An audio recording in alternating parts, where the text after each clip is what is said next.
नमस्कार। आज आपसे भारत के दो तस्वीरों के बारे में चर्चा करना चाहता हूं। पहली, जो प्रधानमंत्री नरेंद्र मोदी जी ने अपने 10 वर्षों के कठिन परिश्रम से बनाया है, और दूसरी जो ये इंडी अलायंस के घमंडिया नेता बनाना चाहते हैं।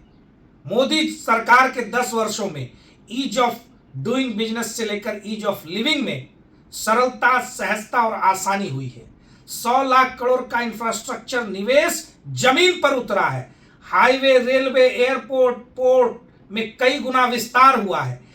यूपीए सरकार की तुलना में 3 गुना नौकरी केंद्र सरकार के विभिन्न विभागों में दी गई है। भारत का मोबाइल मैन्युफैक्चरिंग में दूसरा स्थान बना है, ऑटोमोबाइल में तीसरा स्थान बना है, और 1.5 लाख के करीब स्टार्टअप आज भारत में सक्रिय है।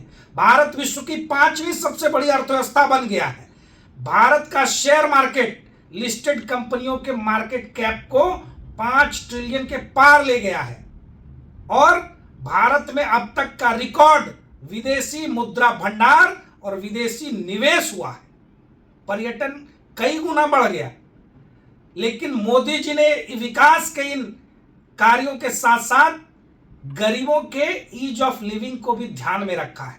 4 करोड़ गरीबों के घर बने, 10 करोड़ शौचालय, 14 करोड़ उज्ज्वला गैस, 60 करोड़ लोगों को आयुष्मान योजना का लाभ, 70+ बुजुर्गों को उसमें शामिल किया जाना, नल से जल, और 80 करोड़ लोगों को मुफ्त राशन, 25 करोड़ लोग गरीबी से बाहर निकल कर आए।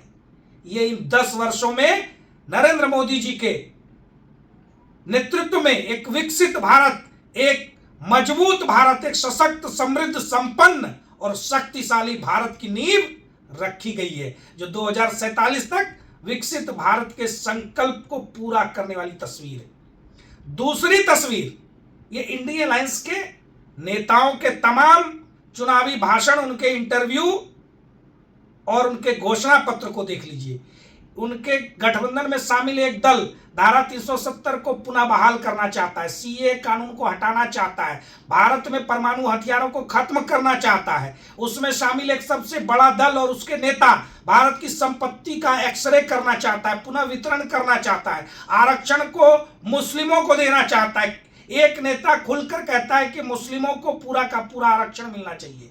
कर्नाटक की इनकी सरकार ने जिस प्रकार ओबीसी रिजर्वेशन में तमाम मुस्लिम जातियों को शामिल कर दिया, जिस प्रकार 2010-11 में जामिया मिलिया इस्लामिया को अल्पसंख्यक संस्थान बनाकर एससी, एसटी, ओबीसी का रिजर्वेशन खत्म कर दिया गया, जिस प्रकार से मनमोहन सिंह ने लगातार अपनी सरकार में प्रधानमंत्री होते हुए कहा कि देश के संसाधनों पर पहला हक मुसलमानों का है, और जिस प्रकार का षड्यंत्र इस देश में सच्चर समिति और रंगनाथ मिश्रा समिति के माध्यम से रचा गया, जो हिंदू आतंकवाद की झूठी थ्योरी गढ़ी गई, जो कम्युनल वायलेंस बिल के आधार पर अल्प बहुसंख्यक हिंदुओं को हर दंगे में आरोपी बनाने का षड्यंत्र रचा गया, इन सारे षड्यंत्रों का एक बार फिर पार्ट 2 उन्होंने इस चुनाव अभियान में लॉन्च किया है। भारत को जातियों में विभाजित करना, भारत को हिंदू मुसलमान में लड़ाना, हिंदू, एससी, एसटी, ओबीसी का रिजर्वेशन छीनकर मुस्लिमों को बांटना, इस प्रकार के गहरे षड्यंत्र के बीच इनके जो अमेरिका वाले गुरु हैं वो विरासत टैक्स लाने तक की बात कह देते हैं। इन सारे षड्यंत्रों के बीच आज भारत की जनता को तय करना है, और भारत की जनता ने तय कर लिया है। वो एक मजबूत, सशक्त, एक भारत श्रेष्ठ भारत के लिए मोदी जी के 2047 तक विकसित भारत के संकल्प के साथ खड़ा है। धन्यवाद।